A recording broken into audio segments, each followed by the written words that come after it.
SSC సిజిఎల్లో వచ్చినటువంటి question discuss చేద్దాం చూడండి. సో ఇదేంటంటే 60% of P is equal to T% of Q and Q is equal to X% of P. What is the value of X?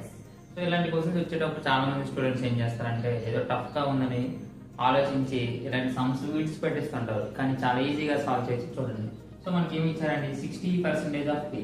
60% అంటే 60/100. 60/100 అంటే మనం దాన్ని 3/5గా రాయొచ్చు. అంటే ఏమవుతుందంటే 3/5 ఆఫ్ P. ఆఫ్ అంటే ఇంటూ అండి ఇది ఈక్వల్ టు, అదేవిధంగా ఏముంది 50% ఆఫ్ Q. 50% అంటే ఆఫ్ 1/2.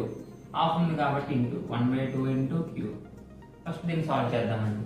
సో ఇప్పుడు ఏం చేస్తాం, మనం ఫస్ట్ P/Q రాసుకున్నాం. So P/Q. సో ఇక్కడ ఉన్నటువంటి Q ఇటు వచ్చేసింది, ఈ 5 అనేది ఇటు వచ్చేస్తుంది, 3 అనేది ఇటు వచ్చేస్తుంది అనమాట. ఇప్పుడు ఏమవుతుందంటే 1/2 ఈజ్ ఈక్వల్ టు 5/3 అవుతుంది, 5/3. సో అప్పుడు ఏమవుతుందంటే P/Q ఈజ్ ఈక్వల్ టు 5/6 అవుతుంది. P అనేది 5 పార్ట్స్, Q అనేది 6 పార్ట్స్. సో క్వశ్చన్ ఏం అడిగాడంటే Q is equal to X% of P.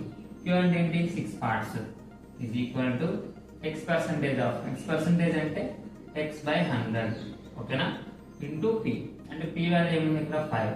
అంటే ఏమవుతుంది 5 1 5 20 సో దాని X is equal to, so ఇక్కడ 20 అనేది డివైడ్ చేస్తుంది, అటు వెళ్ళిపోతే మల్టిప్లై చేస్తుంది, ఏమవుతుందంటే 120.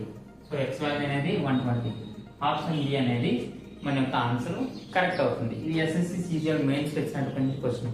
అదేవిధంగా ఇక్కడ చూడండి 0.08% of 120% of 50,000 is equal to ఎంత వాల్యూ అనేది మీకు ఈ సమ్ అర్థమైనట్లయితే కామెంట్ చేయండి.